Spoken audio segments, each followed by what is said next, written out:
Thanks for allotting the time for me to do this, too.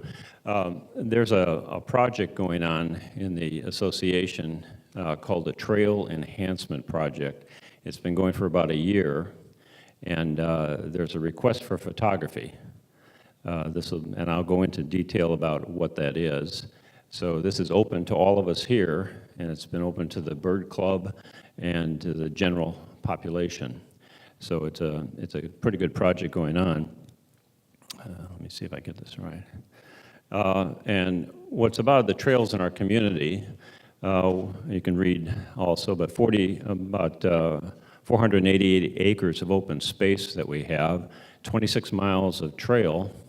This is managed by the U.S. Army Corps of Engineers and the Wildlife Heritage Foundation, and they're an integral part of this project. And we don't do anything without their approval. The team put together for the trail enhancement, this has been funded by the association.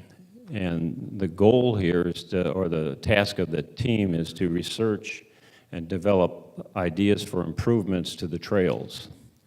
That's going to include trail maps, the signage that's on the trail, new distance markers, and a new trail guidebook.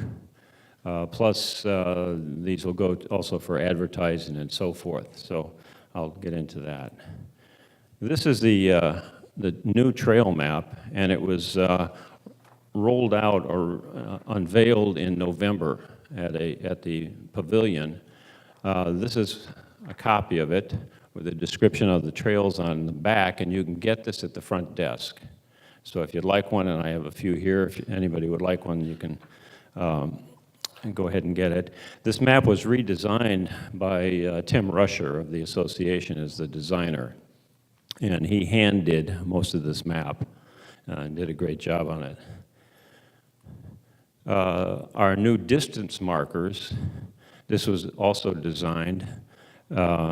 These will go on each of the trails. There's one for every quarter mile on the trail up to a mile. And now, if you've been on the trails and noticed the trailhead signs, the comments I've heard on it is that, well, people aren't happy with it. So these two items, Ferrari Pond Trail, for instance, and the Stone Crest Trail, are new designs. These are 3 feet by 4 feet, and they're going to be the trailhead. And you can see on there's images. On the one on the right, you can see some of the wildlife that's out here.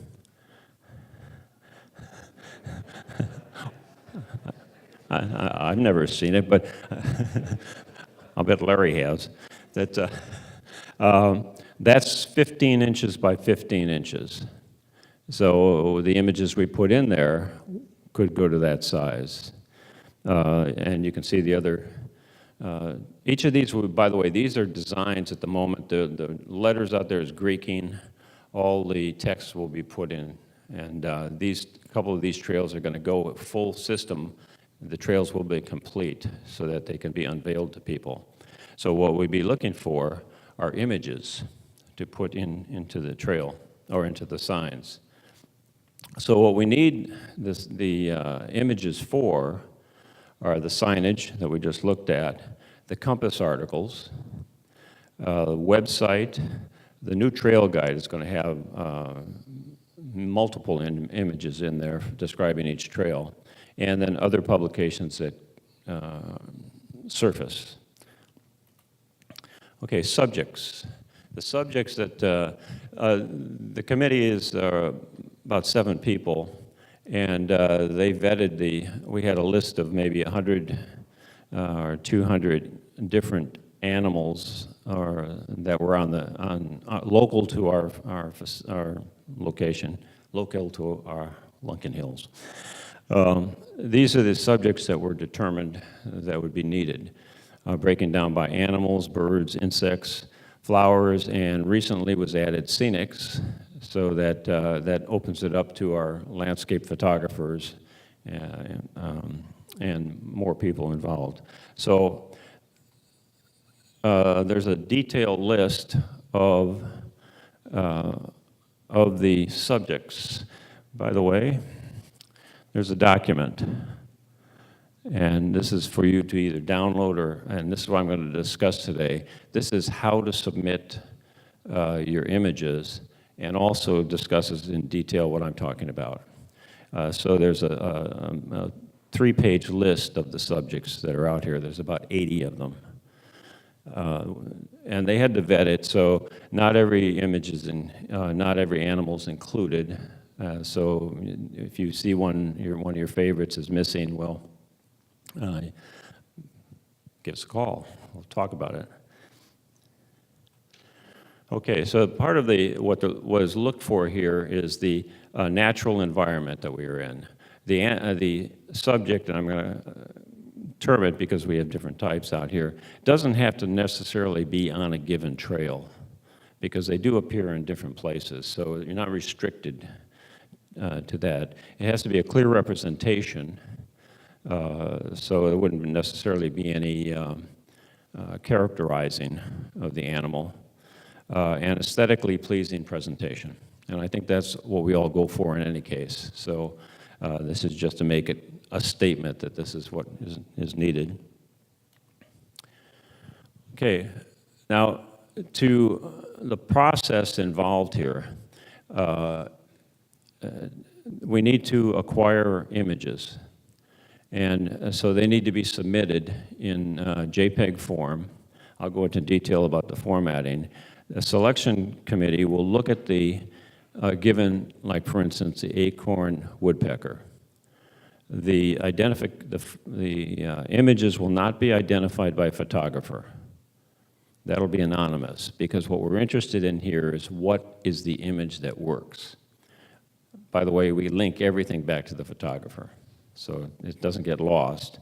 But we don't want someone say, well, I like this photographer, so I want all their images. We want to have some equity with it. So what we're going to do is submit each photographer per subject. Acorn woodpecker, black phoebe, those are 2 different subjects, can submit 2 images. I'll hold the questions to the end. What did you have, Clara? My question is actually, how about if you have a nice image, but you don't know the name of the bird? Okay. Thanks. Okay. I'll touch on that for a second, because that's one of the questions that has come up or has surfaced. So this is going to be the form we're going to use. It's about a 5-page form to include all the subjects, and it's in this packet. This is a sample of it. So you can see that what's on here is the name of a photographer, the contact information, and then the file name of the 2 images, like for instance under the acorn.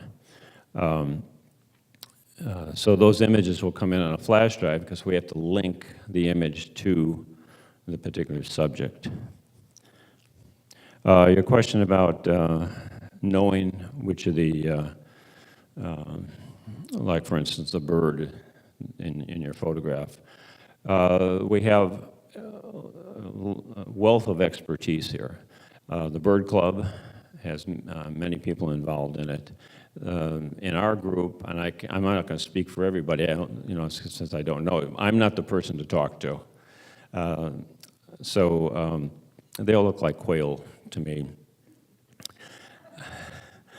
And I hardly ever see these things. I don't know how. And when I'm out with Larry, he stops, looks at something, and I think, what's he looking at? And he takes a picture of a bird in a tree. I don't even see the tree. So to me, I'm amazed. So Truman could be a resource. Larry could be a resource in our club. I think Dennis. Don Bayless, thanks. And so if anybody has someone they'd like to suggest, please do. So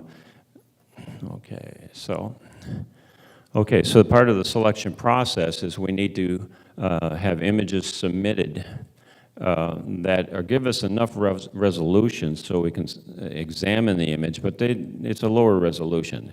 So we're looking at 200 points per inch at 1,000. That's about a 5-inch picture. All these will be put into a contact sheet by the subject, so the committee will look at each one of those by subject and make their selection. Once that's done, that selection is made, then we'll come back to the photographer for a higher resolution image. Naming, and this is a suggestion. Since we're all individuals and have our way of doing things, what I've received already, this is what I've come up with the idea. If on the naming convention, if you put your initials on the front end, then the subject name, and then the image number, since there's 1 or 2, it could be a 1 or a 2. That way, they can both be linked to the same animal as such. So because the committee is going to have to look at each of these images and want to be able to say if it's low resolution where you can't tell if it's in focus or not, then that's a question. And so we want to give them enough information to be able to make a decision. Okay, once the selection is made, the photographer will be notified. And then what we need, let me go back one step there. Also, the images that are submitted, because I know what we want to do is maintain the artistic,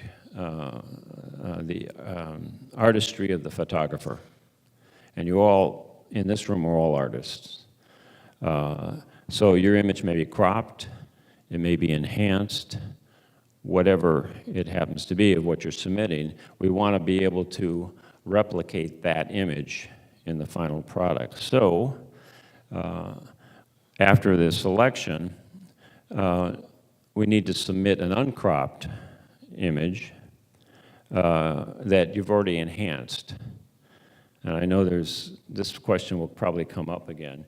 One of the reasons is we need to give the designer as much room as possible for cropping to fit in the different sizes that are available to us. We know the big one's going to be 15 by 15 inches, so I want to be able to make sure there's a quality picture in there. These are going out in the public for years. The clarity has to be there, and we're working on the sun protection and so forth. So what we need is something, and this has been discussed around, with other photographers, 300 ppi, and the shortest side is 4,500 pixels. That means that's 15 inches at that. And there's always the question, which we always have to ask, will your camera produce that? So I don't have the equipment you guys have, but I can, on my 5500, my raw files are around 4,000 at 300 ppi, so it's pretty close. So, but that's for each of you to decide. I'll take questions at the end, by the way, and comments, please. Okay, photo credit. The photographer will get photo credit, period. This doesn't occur in any Compass article, on the signage. It has to be unobtrusive on the signage, but we've worked out where it'll go below the image, and this has been worked out with the designer. And the designer, Tim Rusher, is very passionate about this. So part of, well, we all experienced it. Sometimes photo credit isn't given, but it's required on this. Okay, submission. This is the document. I have a couple copies here if anybody wants to take one with. This is also on our website, billed to be downloaded. And it's also on the e-news. The announcement's gone out, so you can download it from there. If you want to pick one up today, feel free. We'd like to have the images on a flash drive with this document so we can link the images by June 26th. Okay, and Diane Martin or myself, please contact either one of us. I'm going to be away for the 19th to the 25th, so if anybody has images, Diane's a person to contact. So we'll work that out. Okay, that's the project. Thank you. Appreciate your help on this. And any questions? Yeah. I have one image that has three different herons on it. So my question is, I have one image that has three different herons on it. So my question is, how do I title it? Or do I just put one in each category and tell them? Okay. The thing here is important is you decide what you want to submit. If it's like you said, there's three in there. Are they like the blue herring, green herring, and is it great white or something? I can't remember what's that? Oh, okay. So what's important is you're submitting the image, and you can submit the same image for different subjects. So you make your choice of what you want to do. The committee will, or the team will look at, like for instance, the green. And if your image is out there, it'll be shown there. It'll also be shown, say, if it's in the blue. So you can do multiple things, but per subject, just two images. Anybody else? Okay, great. This is a great opportunity. I hope you guys have fun with it and submit as many as you want. And we'll let you know. Yeah, Jim. You mentioned scenic photos. Are those specifically the photos looking down the trails or just general scenes from the trails? What are you really looking for? I think it's wide open for that. A couple of things. So the scenics, maybe it's a sunset. On a trail or over like a Ferrari pond or something like that. But this is once again up to you what you feel is something that portrays what the trail is. Canyon Oaks, you've got the rocks out there, the bridges, so we're giving the designer material and the committee to say, here's the shot we want to use. So yes.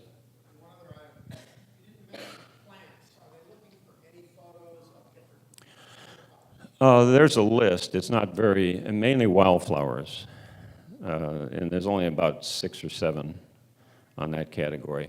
Also, when we talk about the birds, these could be birds in flight. They could be on the water. They could be on a perch somewhere. So that's really up to you. It's just give us your best image that you want to submit. Oh. Next. Okay. So I'll leave these up here. If anybody wants them, I'll leave them here. You can get them at the front desk. Does anybody interested in having no pressure? Okay, I'll leave this. I'll give this to you. Okay, well, great. Thanks a lot, guys.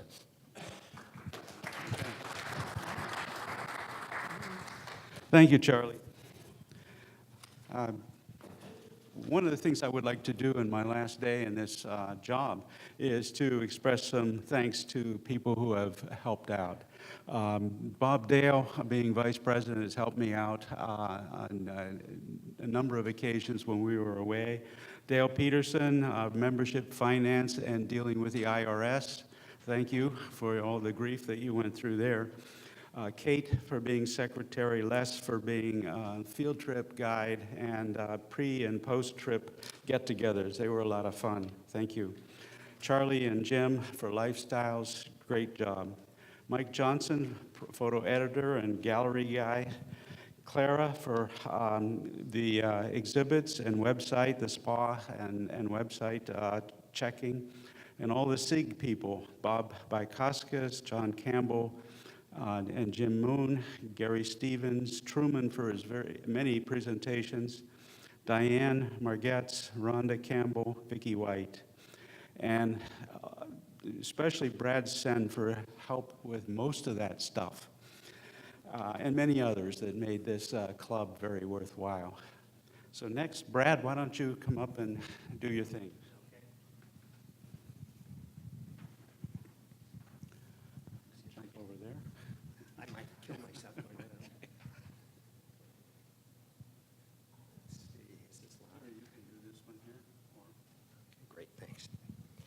What I wanted to do, the board got together and we wanted to recognize our officers that are leaving the board this year. And so I want to say a few things about Bill Kress, Bob Dale, and Dale Peterson. I want to thank Bill Kress for running the club this year. You did a great job. And you were very instrumental in streamlining the website and bringing on more folks to maintain that website. That was a huge job, probably harder than actually running the website, is getting the people to volunteer to help you out with it. So that was great.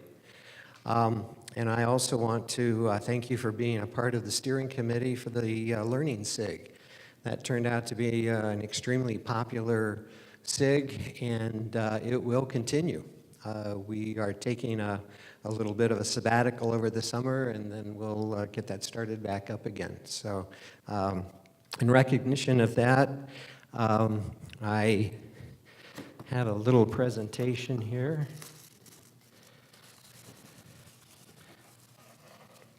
I should have gotten this stuff set up before.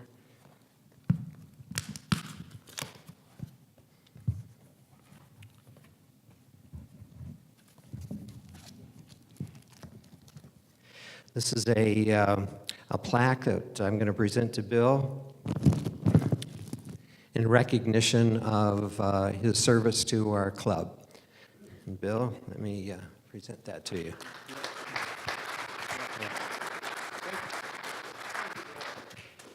I also want to thank Bob Dale. Is Bob here? Oh, good. I want to thank you for backing up the president when he was out of town and taking care of getting a MailChimp out or two and getting that taken care of. I also want to thank you for bringing your expertise to the forefront when we were trying to respond to the IRS questions. This is part of the effort that Dale Peterson was spearheading, and we had received a letter from the IRS asking a bunch of questions, and we were very fortunate to have Bob Dale, with his legal background, be able to wordsmith our response, and it sounded really good. So thank you for that. And in recognition of that, I'd like to present you with a plaque as well.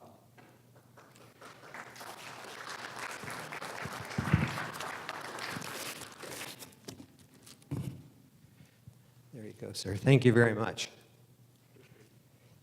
And finally, I want to present a token of our thanks to Dale Peterson for his amazing job as the treasurer of this organization for the last 3 years.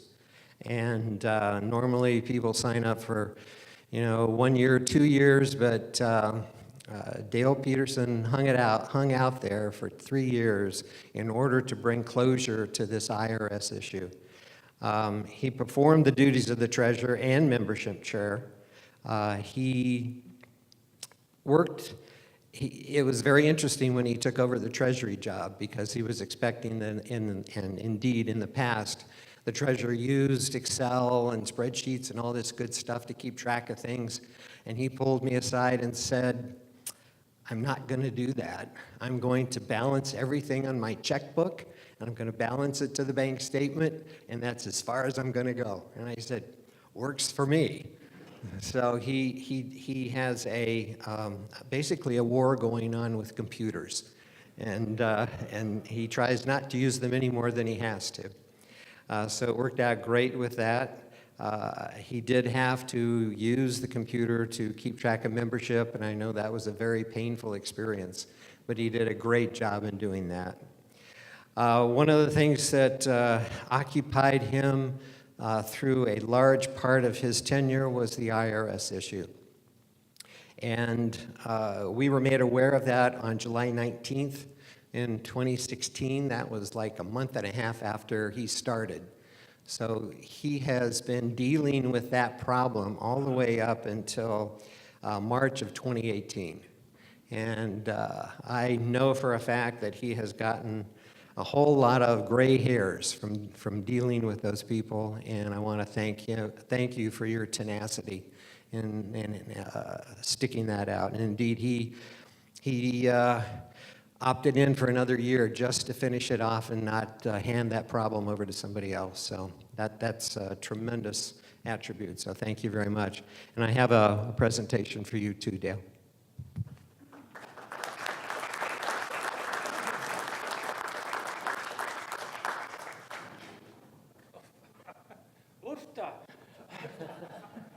Oh, thank you very much. Thank you. You know, everything you just mentioned, I don't mind. It's not an individual task for anyone in this club. It's something we do together, and this past few years has been a new experience for me, but I've made a lot of new friends that I depended on for their help. Only yesterday did Charlie Schumann get a call from me about I deleted one little cell in Excel, and it moved everything up one notch, out of sort with whom it should have been assigned to. Thank you, Charlie. And it only took a cold beer to make the things right. Thank you. Okay, thanks. Great job. Yeah, thank you, Brad. We have just a couple more things. Vicki, you have some things to say? I think you have a presentation.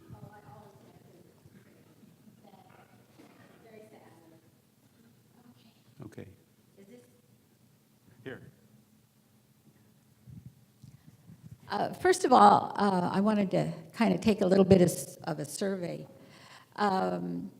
We're in kind of a transition phase. Rhonda is no longer able to continue as the chair for our different exhibits. As you know, we have opportunities at Umpqua Bank, Bonaroti's, the rotunda there at Orchard Creek, and Simple Pleasures, and Calaga Springs. So we have 5 venues, and she's not able to continue doing that. This last time, we had kind of a overschedule. We had things due for Simple Pleasures, for Bonaroti's, for Umpqua, and for Calaga all about the same time. So we didn't get a lot of participation across the board. I was able to get enough for Simple Pleasures. So my question to you is, was it just bad timing, or are you interested in exhibiting, say, at Umpqua Bank? We usually do that once a year. Is there a show of hands for people who might have an interest next time? Okay, we've got a couple. What about Bonaroti's? Have you exhibited there? Are you interested? Okay. Right now, there's an exhibit at Bonaroti's that'll last till the end of June. We only got, well, technically 4 people, John and Rhonda, myself, and there's one other person that brought in some photos. So we only had about 10, so it wasn't very well representative of the club, so we might drop that one also. I don't see a lot of show of hands there. We're going to continue. Clara is our point person for Calaga for the spa, and I will continue with Simple Pleasures probably at least until January of 2019, and then I think Clara's going to take that over for me. So that's kind of, we're a club in transition. My other question to you is, Simple Pleasures originally Rhonda had a theme for each quarter's exhibit. And part of that was to challenge you to try new techniques. I learned a lot. You know, I hate black and white, but one of the themes was black and white. So I got out there and I shot some black and white shots. Another time it was things in motion. I never shot a moving car before. So it was supposed to be a challenge for those who wanted to learn a new technique. And I've tried to continue that this year. There was some talk at the board meeting that maybe we ought to be open. So I wanted to get your opinion. How many like the idea of a challenge? Because it does kind of focus your, instead of looking through 20,000 pictures looking for 2 or 3, it might focus you on your doors and windows pictures or your waterfall pictures. So how many like that approach, that there's a specific theme that you can respond to? Okay, that's about half. And how many like it open? I'll just submit any picture I want. Put your hand down, Brad. So I think what I'm going to do, I'm going to continue with the challenge, but also open it up. If you have no pictures of doors and windows, but you want to exhibit at Simple Pleasures, submit your pictures that you would like to exhibit. Those of you who like a more focused approach, rather than a shotgun, continue with the challenge. And we'll try that for next time. For October through January 23rd, I'll set a theme, but also if you don't like the theme, you don't have pictures, you don't want to take pictures of the theme, submit what you might like. Now, that brings us to California missions. Oh, wait, I have to go back. The Umpqua Bank exhibit that Rhonda asked for pictures for by July 1st, that's been canceled. She didn't get any interest in that, so that's off the table. Bill, do you want to pull up one or both? This is kind of my idea. I do have some submissions for the California missions theme. And what I'd like to end up, this is Sonoma, the mission in Sonoma. What I'd like to do with the pictures is develop a calendar, which if you're interested, you can purchase. If you're not, you don't have to. But this is a way, I think, to get a lot of pictures as a memento. So I can put a different, well, we have 30 days on the calendar plus a few empty spaces. So we have lots of spaces for your pictures. And then a collage at the top with a couple of pictures and a very short history of the mission and where it falls in the chain. I don't know if you can see, but that has a little 3 in the middle of and that has a 21. That's the 21st mission was Sonoma, and this is San Juan Bautista, and it was the 3rd mission build. So that's my concept for the calendar. Now, for Simple Pleasures, we just picked, I think I have room for about 27 pictures, and we'll hang them. But this way, all of your pictures that you submit can be used as a keepsake for you if you're interested. The deadline to get the files to me is July the 10th. We'll hang the pictures on July 23rd at Simple Pleasures at 2 o'clock. Those of you who have pictures up, come and get them. Those of you who want to hang pictures for the missions, bring those in on July 23rd at 2 o'clock. So are there any questions, any comments? I welcome all questions and comments. And please, as I said last time, don't make me beg for pictures. Send me your pictures by July the 10th for the mission challenge, and I would be very happy to get them. Thank you, Vicki. Sandy, do you want to introduce our guest speaker?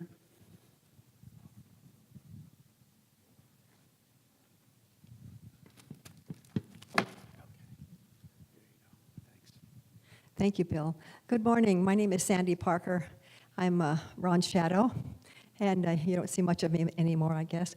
I wanted to introduce a dear friend of ours, and I have some notes here, so hopefully I won't forget. But before I do, I know we all wish Truman the best. He is a little under the weather. In the 20, almost 30 years we've known him, I don't think I've ever seen him miss one of these opportunities to present his guest speaker, so we do wish Truman well. Our friend Charlie Willard has been a wonderful photographer for a long time. He also does a variety of other things as well. Currently, he's the president of the Sierra Camera Club. That's the Sacramento Camera Club. And is he behind me, so nodding his head? I want to watch him. Anyway, he's also president of Gold Rush. Gold Rush is a division of the Photographic Society of America. And Charlie has also, until this year, been the director of Epi's Great Race for the race section of that. I don't know if you're familiar with Epi's Great Race or not, but some of us had the opportunity, because of Charlie, to be there to photograph that race. And in Charlie's case, not only was he the director of the race, he also was a participant and a winner with his team for several years in 1/3 of that race. So Charlie has had an exciting life, and this wants to say something else. He's also had many gallery showings, including a recent show at the Flower Garden Cafe.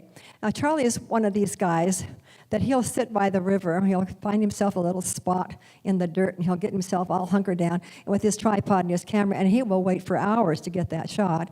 And then he'll show them to us, and he says, oh, it was nothing, it was really nothing. But yes, he spent a lot of time doing that. I noticed that Charlie didn't bring any of his boots and things. I wish he had.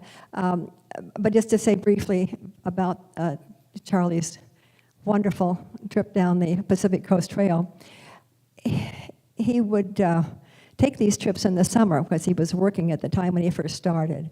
And every spring he would go into his conditioning mode.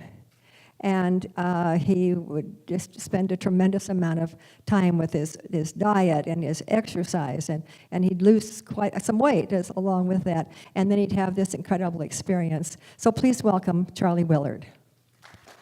Thank you.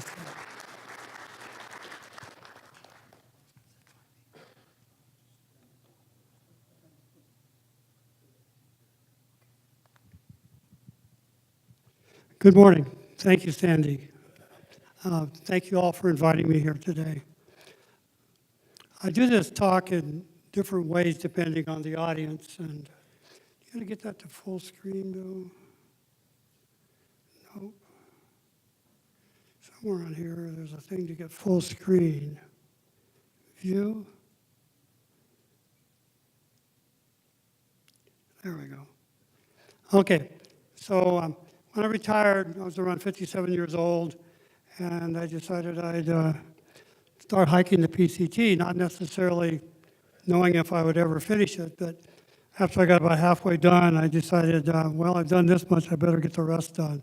So I have a part of this program that talks a lot about gear and equipment, and I've moved that to the end of the show, and if you're interested, we have more time, I can talk about that, but based on the audience today is photography, we're going to focus on that.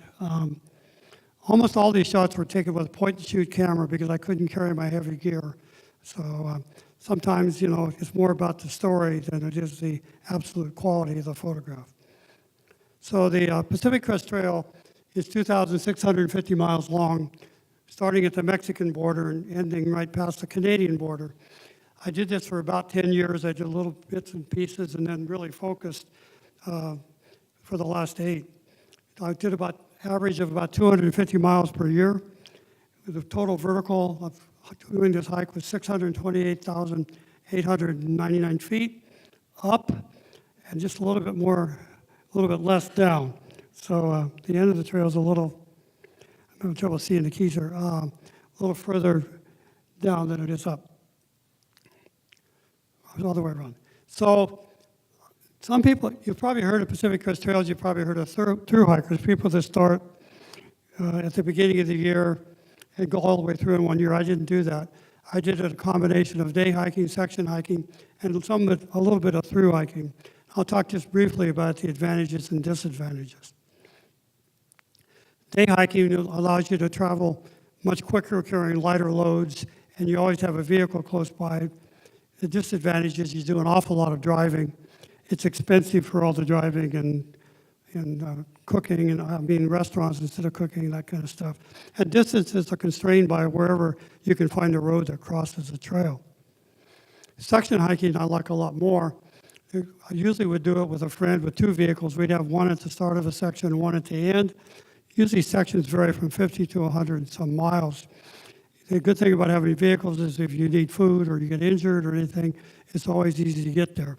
And you do get back the more true wilderness experience by being away from the road for several days. Trying to get acclimated each year for altitude can be difficult in the Sierras, and And you have to obviously carry much heavier loads. And we have to find shuttle drivers. These two young ladies in the lower corner were some college students that we hired to do a shuttle for us. Through hiking is, the concept is you send a package to different places along the trail, which are well-known, and then you pick up your gear at each of those. One of the nice things is you meet a lot of new people. You set whatever distance you want each day, hardly any driving, and great wilderness experience. Heavier loads than day hiking, sometimes difficult to get to towns for resupply. And if you get injured or sick, sometimes you can have a difficult time getting back there. You're also at the mercy of the seasons, meaning that you're going to be hiking through the desert when it's very hot. You're going to be hiking through the Sierras when there's a lot of snow, and you could get caught by early storms in northern Washington. That's one of the disadvantages of the advantages of section hiking, because I could pick where I wanted to be what time of year. So normally, I switched to a lightweight backpacking method where my dry weight, meaning no food or water, was about 15 pounds in my pack. And with food and water, depending on how many days I was going to be out and how far the water was, it would vary to a total pack weight of around 20 to 30 pounds. So I have 4 slideshows I'm going to show you on each section of the trail. Beginning would be from Mexico to the beginning of the Sierra Nevada, then the Sierra Nevada range. The third show will be the Cascades of California and Oregon, and the last one will be Washington, Cascades from the Columbia Rivers, Canada. The music in these shows is by Walking Jim Stoltz, a wonderful man who spent much of his life either educating people about how to behave in the wilderness and protect the wilderness. He traveled 35 years, hiking more than 27,000 miles, much of it off trail. When he wasn't hiking, he was playing his music and showing his pictures for school assemblies and wilderness benefits across the nation. Unfortunately, he passed away a few years ago. So the first section is from Mexico to the beginning of the Sierra Nevada. That is Campo, east of San Diego on the Mexican border. And that's 703 miles. I did this section primarily by day hiking with some section hiking. Okay, I gotta minimize that.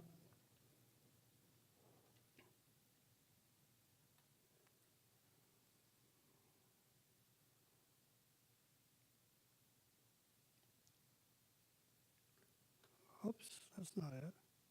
Sorry, guys. Where'd you put it, Bill? I got to get to the desktop.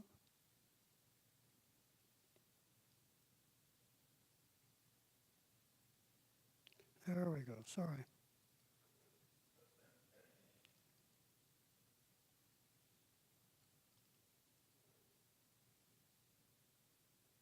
Is there no music hooked up? Bill, is the music speaker's not hooked up?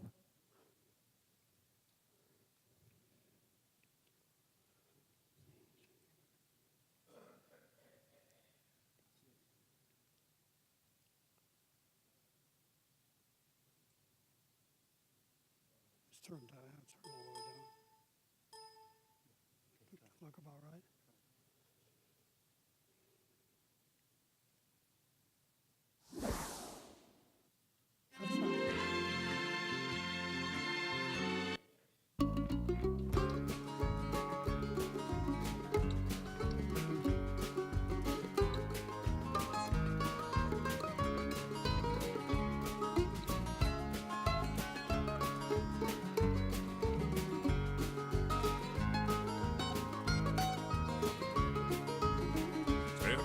The desert into the chaparral.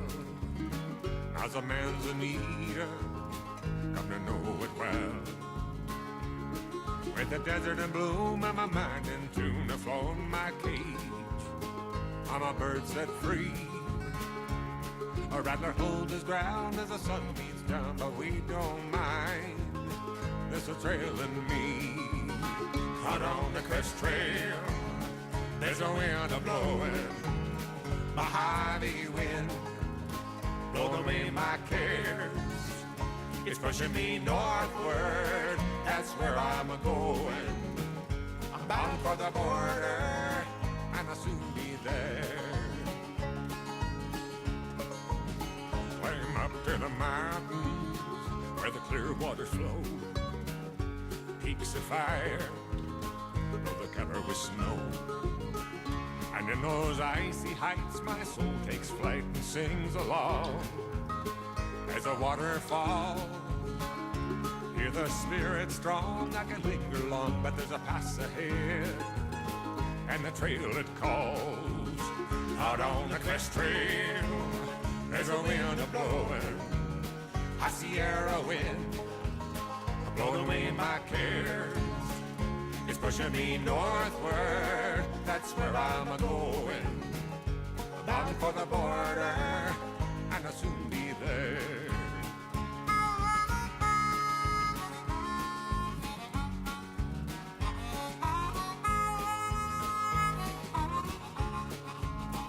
Walk the shadow of Shasta, up Rowan Road, and into Oregon, where the big trees grow. And I'm still on course as I walk this forest heading north, with an endless stride, where the lava flows and volcanoes grow to stand up tall, with a certain pride. Out on the crest trail, there's a wind a-blowing, it's an Oregon wind, blowing away my cares, pushing me northward, that's where I'm a-going. Bound for the border, and I'll soon be there.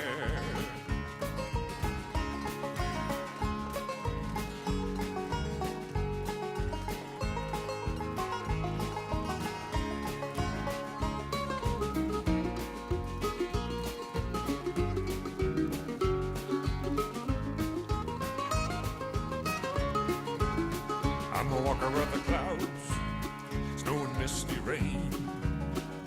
Mountains of the northwest, anything but tame. But then the wind will shift and the clouds will lift, and the peaks stand in the sun. Out here on the crest, well, I'm feeling blessed. I can't stop now, 'cause I'm almost done. Out on the crest trail, there's a wind a-blowing, it's a cascade wind, blowing away my cares. It's pushing me northward, that's where I'm a-going. Bound for the border, and I'll soon be there. Out on the crest trail, there's a wind a-blowing, there's a wind a-blowing, it's a mountain wind, it's a mountain wind, blowing away my cares. It's pushing me northward, that's where I'm a-going. I'm bound for the border, and I'll soon be there. I'm bound for the border, and I'll soon be there.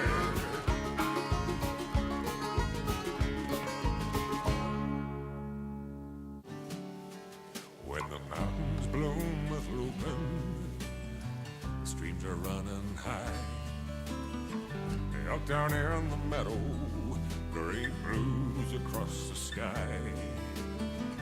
It all stirs a feeling to walk the trail again, onto the far horizon where I have never been. It's all out there, it calls to me, land that I may never set my eyes on. But I know it's there, wild and free on that distant far horizon.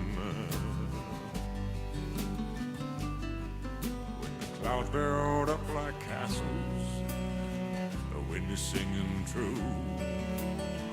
Fire up on the mountain, storms are brewing too. It all makes me thankful of this earth I am a part.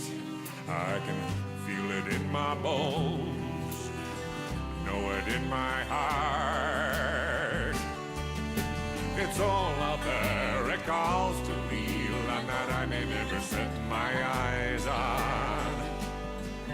but I know it's there, wild and free on the distant far horizon.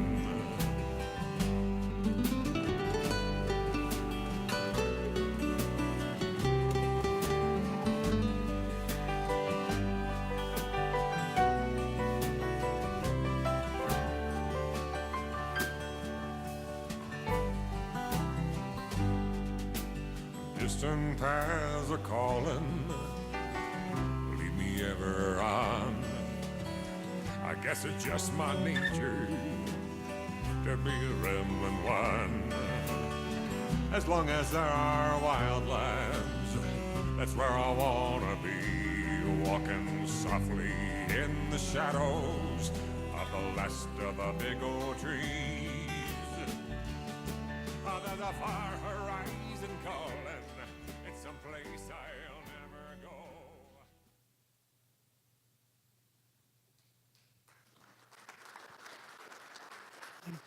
Do you have any questions before I move into the next section on that piece? You notice that some of it's pretty dry.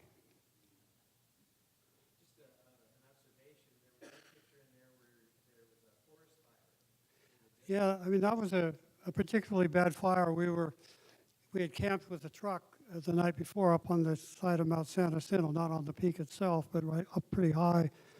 We started hiking just kind of as daylight was breaking, and about an hour into the hike, as we came around a corner, we looked down on that fire which had exploded the night before. And about the time I took that second picture, when you saw the big plume of smoke, that fire killed 5 Forest Service employees down on a lower level. So we came around that corner and saw that cloud of smoke. We thought, do we try to drive out of here or do we keep walking? And it was Santa Ana wind season, and they were blowing strong out of the east. And the trail, we were looking kind of northwest to see that. So the trail swung back to the right down into toward the northeast. So we decided to leave the vehicle and keep walking. And it was 3 days before we were able to get through the blockades on the roads and get back to the vehicle. But we were fine. I just felt, really bad for the employees who lost their lives trying to fight that fire early that morning.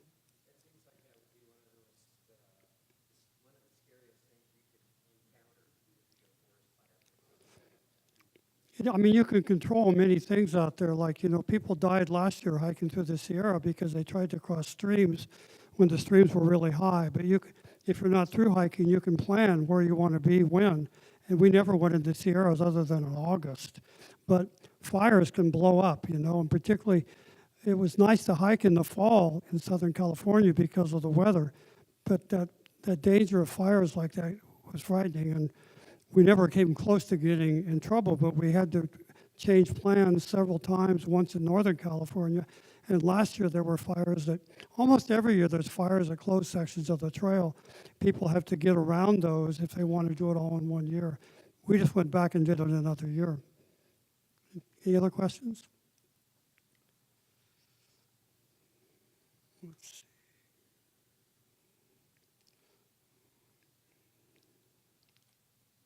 So the Sierra Nevada roughly is considered by different people to be different places, but I chose Tehachapi, where the trail crosses the highway there, Highway 58, to the beginning in that, and then Belden on Highway 70 in the Feather River Canyon to be sort of the beginning of the Cascades just south of Mount Lassen.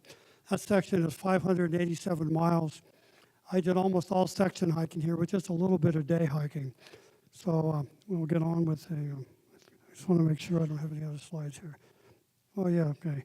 So this is a section that has the highest altitudes of the whole trail. These are passes, trail pass, the first one on the list, is not actually on the Pacific Crest Trail, it's on the John Muir Trail, which shares much of the same route for the John Muir Trail portion. But trail pass is below Mount Whitney, and it's a way, if you're section hiking, you get out and back to a trailhead. So we did that also. But you can see a number of passes over 10,000 feet and several over 11.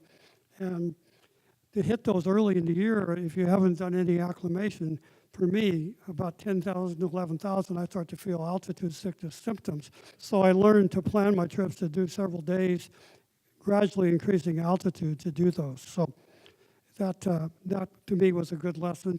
And everybody has a different reaction to altitude. My son gets altitude 6 and 8,000 feet, and he's a very fit individual. So you never know.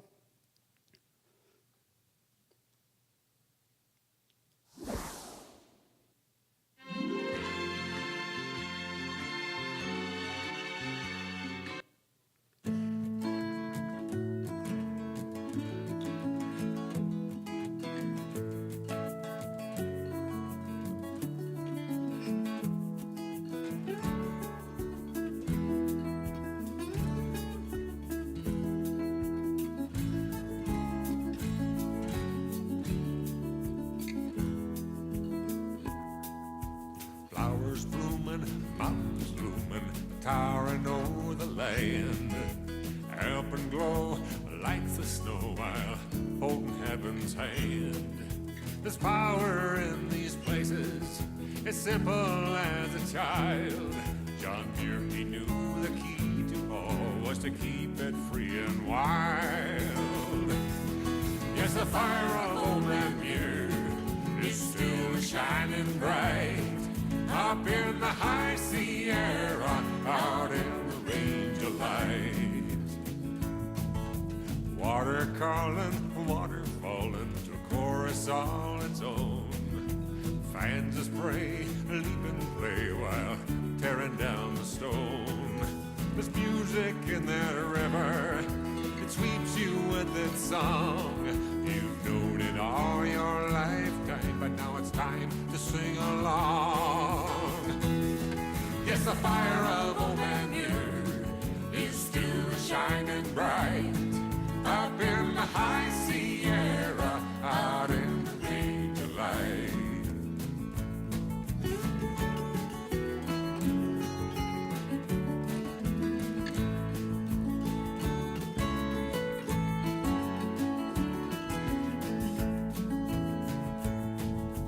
Mirrors of time, reflections shine, double up today.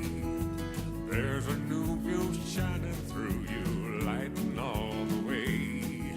Somewhere in the depths of that crystal mountain lake is the thought to keep it as it is, just for its own sake. This world keeps right on turning, but his words keep right on burning. All inspired by the sights here in the range of light. Yes, the fire of old man Muir is still shining bright. Up in the high Sierra, out in the range of light. Yes, the fire of old man Muir is still shining bright. Up in the high Sierra, out in the range of light. Up in the high Sierra, out in the range of light.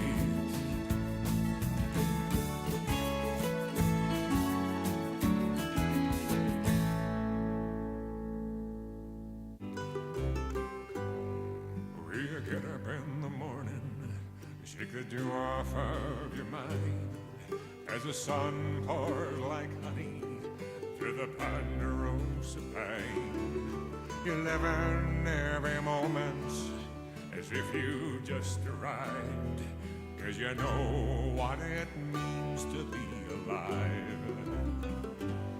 The crystal morning's broken with the cooing of a dove, and you head on up the trail to the islands up above, where the colors of the rainbow are the flowers at your feet, and your heart sings a song with every beat. All along the great divide, yes, we can understand what it means to be alive. All along the great divide, you tramp across the ridgeline as the world spreads down below, and you're feeling like a king, just a hoarding Nora's gold. And you think that if you take another breath, you'll just explode. And you feel the choir singing in your your soul. All along the Great Divide, yes, we can understand what it means to be alive. All along the Great Divide. The hawk on the wing cries her warning from the sky. Still you find yourself a-staring into a grizzly's lonesome eyes before she turns away in boredom and you're frozen by her sighs, and you know what it means to be alive. All along the Great Divide, yes, we can understand what it means to be alive. All along the Great Divide.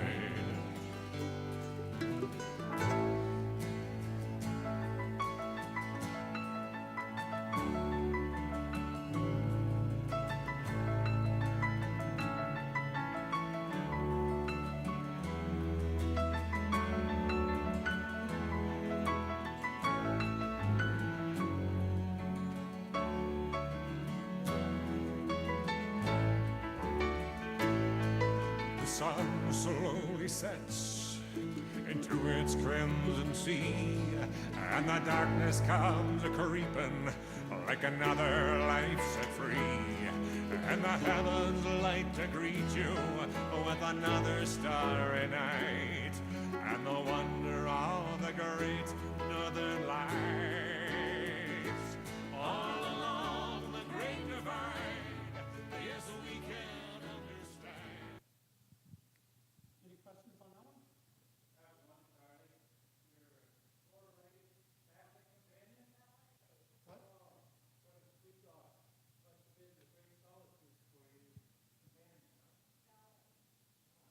I'm very happy with her.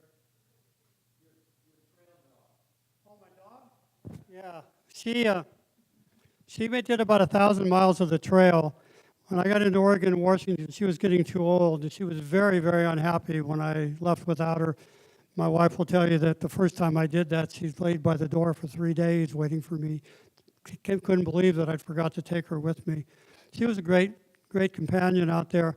You notice I had shoes for her. The orange ones were a lightweight nylon, and she would roll over in the morning and wait for me to put them on. Originally, I had bought some more expensive, heavy padded ones. Didn't like those at all. So over time, we adjusted, and you noticed maybe in the earlier photo that I had a coat on her, because sometimes in the early spring, hiking in Southern California at altitude, it would get quite cold. So anyway, she was my favorite hiking companion, but I had many others that were good also. Any other questions?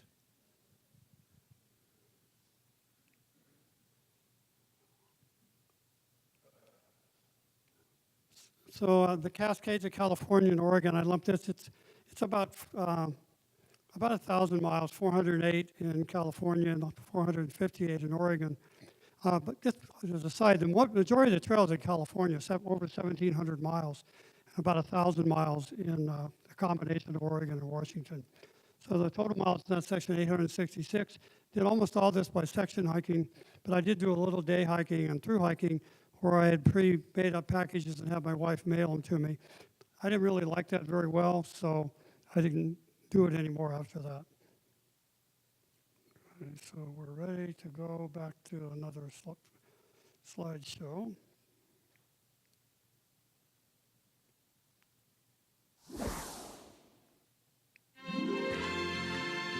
By the way, the tunnel falls, but they actually go the tunnel and the trail goes behind the waterfall. It's pretty cool.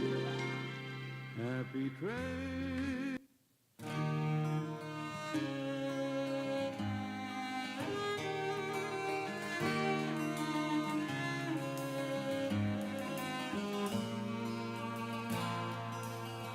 Been blowing wild down over the mountain, shaking the stem, lifting the seed. Where will it drift to before it can grow? Roots holding strong when there's a need.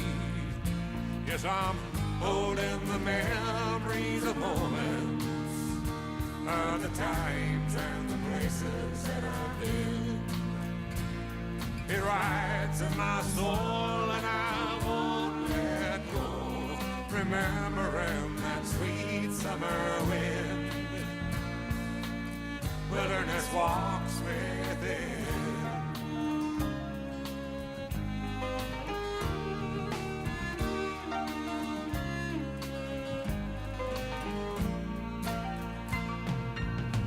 Glacier cut valleys, whittled through time, wide as a rainbow, stretched across the sky. Fill up my heart and they live on forever, soaring inside me like falcons they fly. Yes, I'm holding the memories of moments, of the times and the places that I've been. It rises in my soul and I won't let go, remembering that sweet summer wind. Wilderness walks within. Way down inside of me, that's where I hold. It's the peace of the wild things and I let them unfold. When time's getting tough and the clouds are dragging low, it's there when I need it, that's where I go. Yes, I'm holding the memories of moments, of the times and the places that I've been. It rides in my soul and I won't let go, remembering that sweet summer wind. Wilderness walks within. Rides in my soul and I won't let go, remembering that sweet summer wind. Wilderness walks within my heart. Wilderness walks within my soul. Wilderness walks within.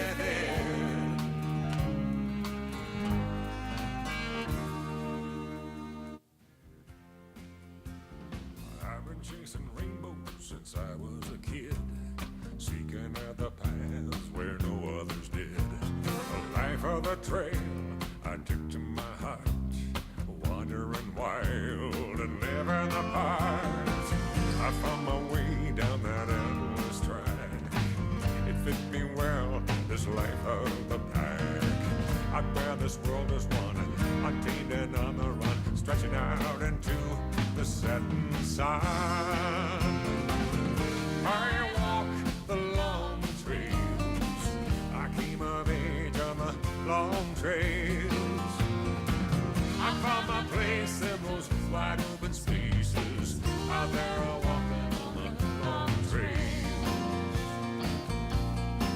This is a big wide land and quite the haul.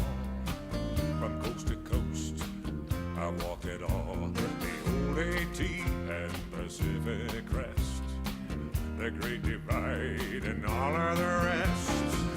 Step on out and the months roll by. Summer fades to the autumn sky. Live well with what you learn. Time has no course to burn. The seasons flow into your heart, they turn. I walk the long trails, I came of age on the long trails. I found my place in those wide open spaces, out there I'm walking on the long trails.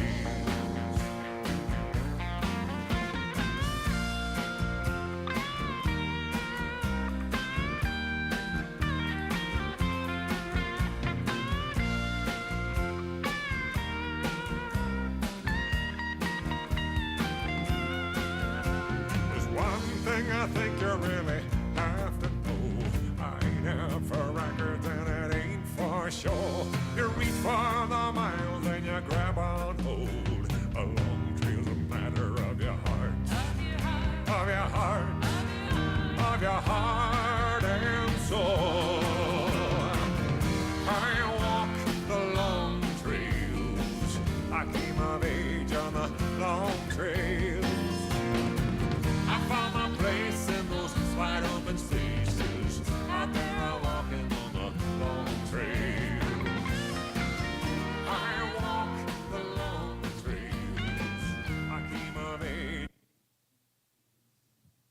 Any questions?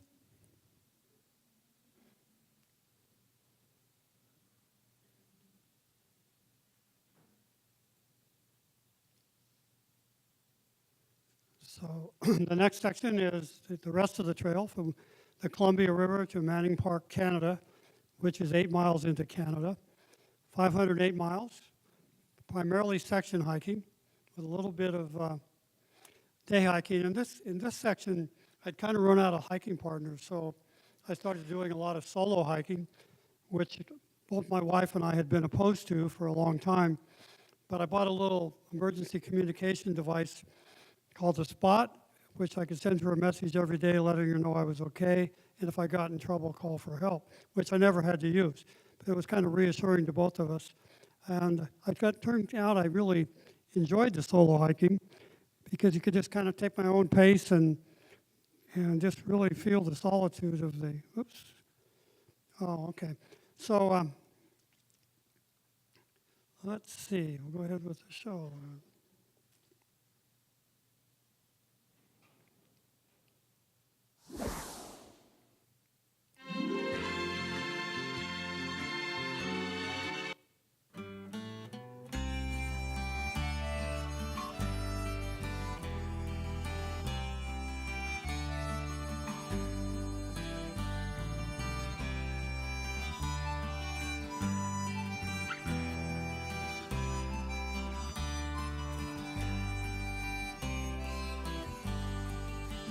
Alone, a wanderer, rambling free. But there's more to this life that I want you to see. For around every bend, a cat thought and a friend had been there uplifting me. It's a good heart that spring from the salt of the earth. They inspire and brighten my day. And I owe it all to the spirit of love and the friends along the way. And you saw me stumble and you saw me fall. You lifted me up so I could walk tall. You helped me to stand and you gave me a hand. It's to you I owe it all. It's a good heart that spring from the salt of the earth. There's fire and brighten my day. And I owe it all to the spirit of love and the friends along the way.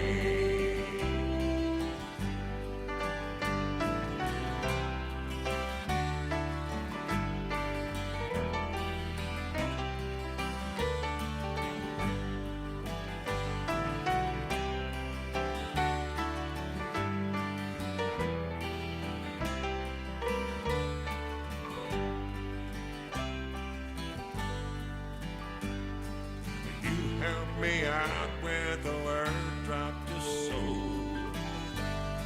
A hug and a laugh, it nurtured my soul. You cheered me on when I needed it most and understood when I had to go. It's a good heart that spring from the salt of the earth. They inspire and brighten my day. And I owe it all to the spirit of love and the friends along the way.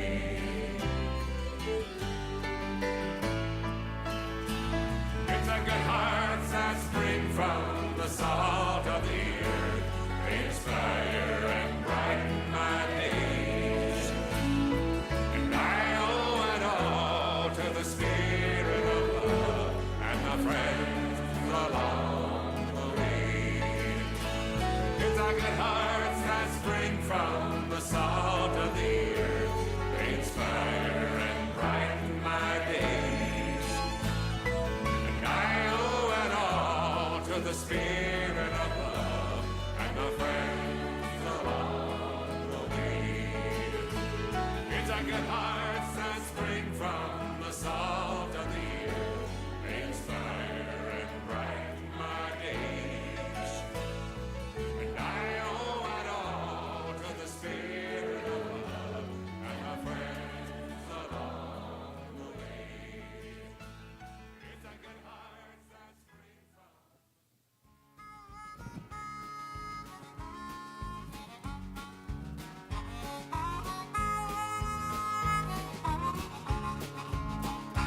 Shatterwhip Shasta, up Rowan Road, and into Oregon, where the big trees grow. And I'm still on course as I walk this forest heading north, with an endless stride, where the lava flows and volcanoes grow to stand up tall, with a certain pride. Out on the Crest Trail, there's a wind a-blowing. It's an Oregon wind, blowing away my care, pushing me northward. That's where I'm a-going, bound for the border, and I'll soon be there.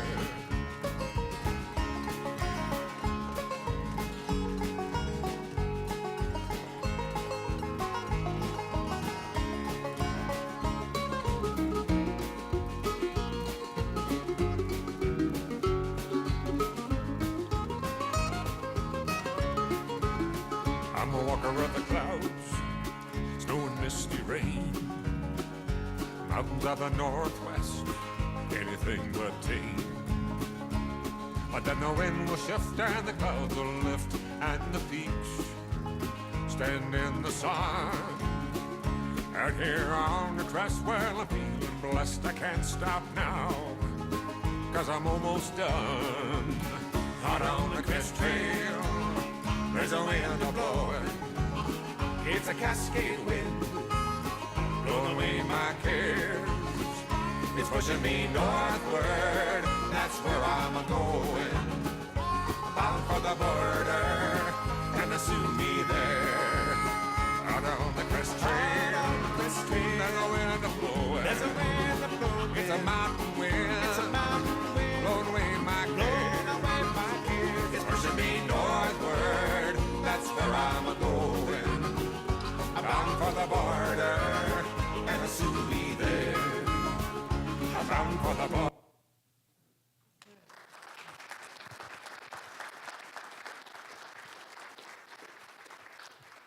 Couple little stories here. You saw the Glacier Peaks Wilderness. Remember that, seeing that briefly there. Glacier Peaks Wilderness for me was the most difficult section, and you may have saw some pictures of collapsed bridges in there. That section of the trail was closed for about 10 years after massive flooding. It's extremely remote. It's 104 miles between trailheads, and during that 104 miles, there's roughly 30,000 feet of vertical up and down. I did that 15 miles a day, and averaged 3,500 feet of vertical per day. I think from the time I started and heard stories about it, I was most intimidated by doing that section. And when I finished it, I was mostly relieved. And I caught the Stehekin. The town of Stehekin is not accessible by vehicle. You have to get there by either plane or boat. So I had arranged with my wife and son and daughter-in-law to meet me in Chelan, which is 50 miles away by boat. So I got on the boat, and I was ahead of schedule. I always pack one day of extra food. And told them to meet me that day. So when I got on the boat, I went across, and a couple about my age, an older couple, were walking out of the boat, and I said, "Would you guys mind giving me a ride to town?" And they said, "What do you mean? We don't have a car." So as we were walking, so I said, "I'll just walk with you then." And so as we walked the mile into town, they were talking about how they really wanted to do that section again because it had been so cloudy that they really couldn't see the area very well. During that section, I had a 33-hour stretch where it rained 30 hours. So I was thinking, I don't ever want to do this again. I don't want to see this place again. And about a year later, a friend of mine who wanted to finish the trail was talking about going back, and I thought, I really want to do that. So perspective changes over time. Any other questions? Yes. What kind of crowd or how busy was the trail? Yes, thank you. How busy was it? It's a trail? It's not real crowded. Occasionally you get into groups. I would say probably in all my days hiking, probably a couple hundred days. I only had one period for about 24 hours when I never saw anybody. But it never felt crowded. I mean, I think if you start in the spring with everybody else in Mexico, it's gotten pretty crowded, especially since the movie Wild. They now are restricting how many people can start per day down there, just in that one area, because if 200 people all take off on the same day, it kind of ruins the experience for everybody. And there's really not adequate places to camp. So, yeah, but no, and the reason I had that one day when nobody was there is when I entered the Glacier Peaks, the first day all these people were passing me. But that wasn't unusual because a lot of them walked faster than I did. But then after the first big rainy day, I got a lot of people holed up and I kind of got out ahead of them. And it wasn't until later I found out that they were all trying to time when they got to Stehekin for when the post office would be open, and it was Labor Day weekend. So the first day they were all rushing to get there, and then after that they were all just kind of taking their time waiting for after the weekend. But generally, solo hiking isn't so bad out there because it's not like you're going somewhere where nobody else is. There's usually at some point in the day, maybe 2 or 3 times you're going to see people. But as you got further north, it wasn't as crowded. Other questions? Yes, everybody that does this has a reason. And what was your why that you did this? What was what? What was what? Why did you do this? Why did I do it? What were you looking for? I don't know. I don't know that I ever really thought that through very well. But what Sandy didn't talk about in my resume is I've done a lot of backpacking in my life, and I was the Trails Program Manager for California State Parks for 11 years.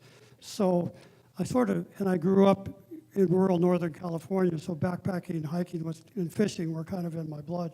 So I just started, and then, like I say, when I got about halfway done, I thought, well, can't quit now, so kept going.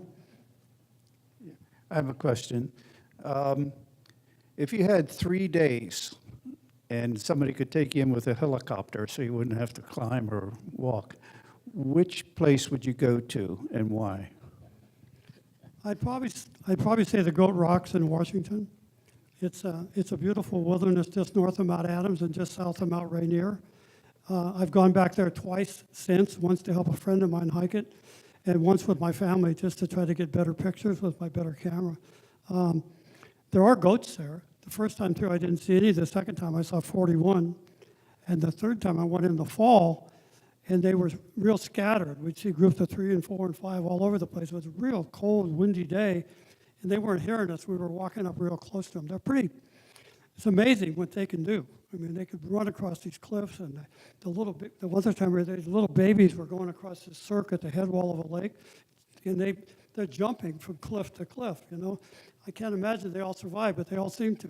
So anyway, it's a fascinating place. It's beautiful scenery plus the wildlife. The High Sierra is great, and the northern Washington is very pretty also. It looks like a wonderful trip. Thank you very much for sharing that with us. I do have a question, though. Was there any time when the trail was not well marked and you weren't sure which way to go? And how did you handle that? Because I helped lay out trail and I spent a lot of my life doing that kind of stuff, I may read sign better than other people. I mean, not signs, but I kind of know typically where trails go. And I also observe things like if there's no signage, is there a cut log where there otherwise wouldn't be? Did these trees just fall down or were they cut down? Those sort of things. But only twice I think I got off the trail. Once was in a heavy Santa Ana wind in Southern California. I had my head down like this to protect my face. And I kept going straight on this trail, and there was a sign on the left for the PCT dropping off. A lot of people use that ridge trail that I had started on to go up to another peak, so it looked like the more main trail. But, it wasn't too long until I figured out where I was and went back and got on it. Right here. What type of photography equipment did you pack with you? With the exception of a couple photos, like a couple there at Carson Pass, which I went back with a better camera, I was mostly using a Canon D9 waterproof point and shoot, which limited. I could have got a lot more good pictures of the mushrooms and fungus and wildlife if I'd have had a camera that I could, do some kind of adjustments to. particularly depth of field. It was just almost impossible to control depth of field. Yeah, you got a lot of gorgeous pictures. Yeah, they are. I mean, I think, as photographers, if we look at them hard, you'll see they're not up to the standards of, depth of field and sharpness that we might want sometimes. But, you can still capture the feeling without being able to do that. And thank you.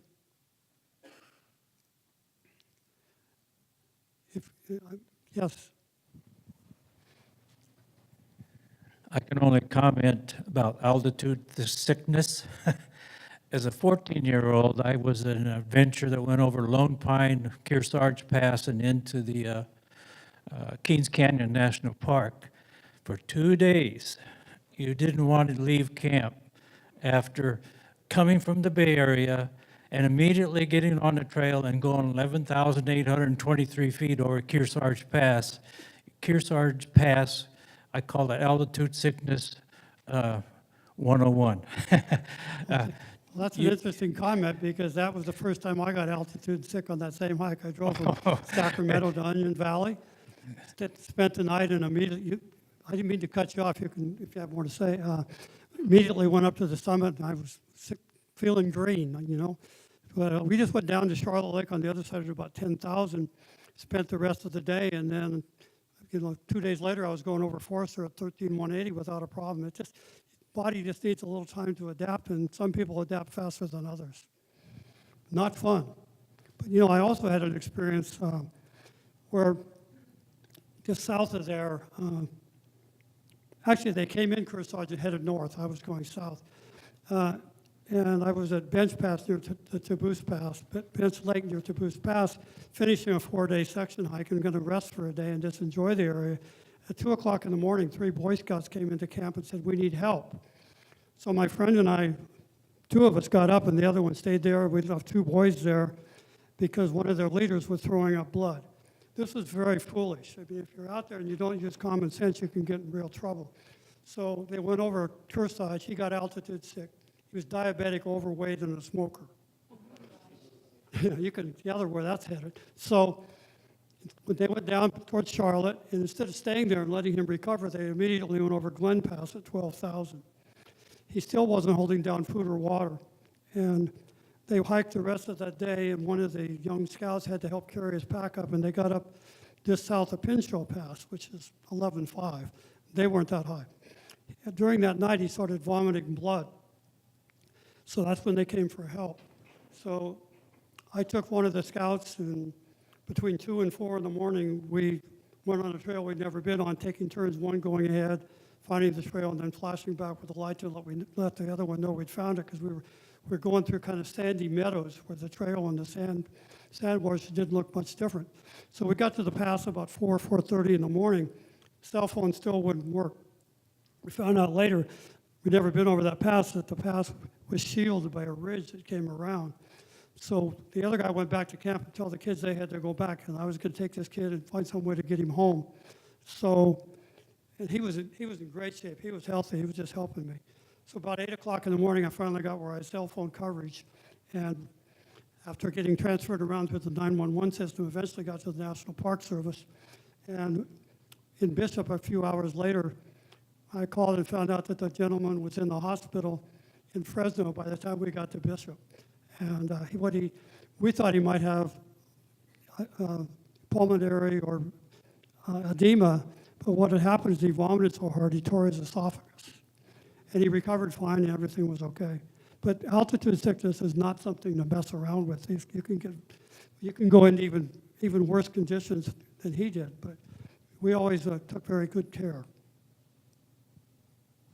Any questions from the other side of the room over here? They're all on this side. I have, go ahead. I have one other show I'd like to show that's not related to this, if there's time.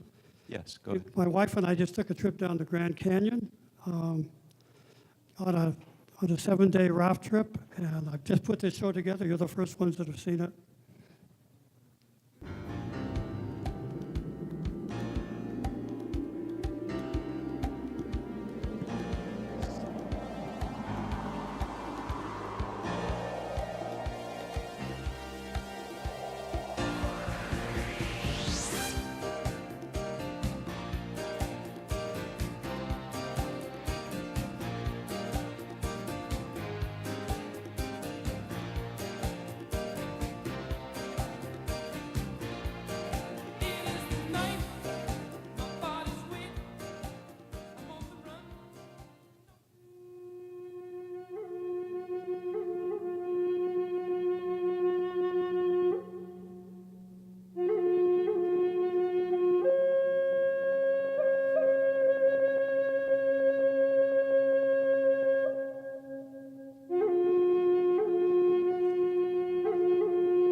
Any questions? Charlie, how did you waterproof your camera? I, I had a dry bag, and I just took a Canon 5D Mark III and two small zoom lenses, a wide angle and a 24-105, and never went underwater. Now, some of the shots of the people in the water were taken with the waterproof point and shoot, but all the rest were taken with the regular camera. I think sand is a bigger problem, and I bought a small, lightweight tripod, which I used for some of the slower water scenes, and I'm not sure I'm ever going to get the sand out of all those joints. The sand down there is so fine, it's almost like powder, but nothing really got damaged, and the camera never got wet.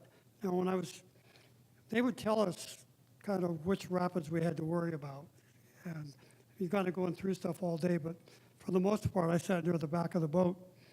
Pleasures of being older, you can say, I don't want to be up there getting splashed all day like the other guys. So I was able to, either once in a while I had to kind of just quickly cover it because a little wave would splash up. But when we were going through big stuff, I knew to put it away in the dry bag. And the dry bag never leaked. It was one designed especially for cameras, but it had the roll top and then the snap, so I could secure that. In the middle of the boat was a pile of gear, and there were straps on that, and we could secure everything else that we had during the day onto that, so we didn't have to worry about anything falling off. And the dangers of tipping over in those big rafts are very, very slim. They warned you they could, but the guy driving this boat's been doing it for 20 years, John, 30, and he's never flipped one. But some people do. In one of your shots early in this section, it almost looked like a water dinosaur. Was that a fossil that you were shooting, or was that just an interesting? Yeah, that was a fossil. My wife's been telling me I should have, put something next to it, like a penny, to show the size. It's about this big.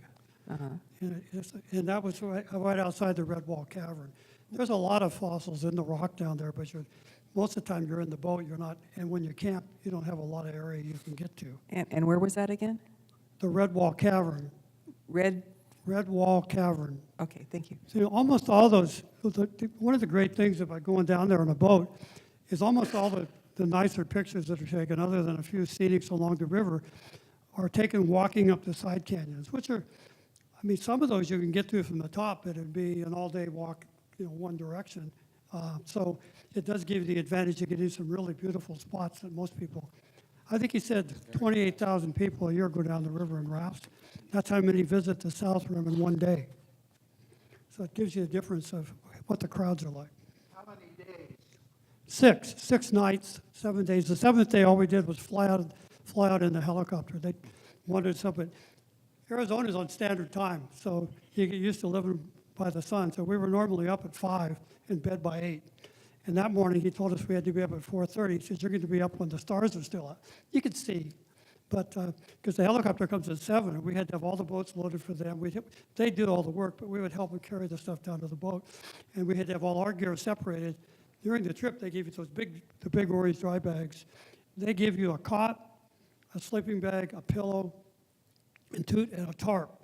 So we had to, and then the gear we didn't need during the day went in that bag, and then we had a small bag that we carried the gear we wanted during the day, like rain gear and things like that. They're very efficient. Everything clicks right along. That it? Thank you very much.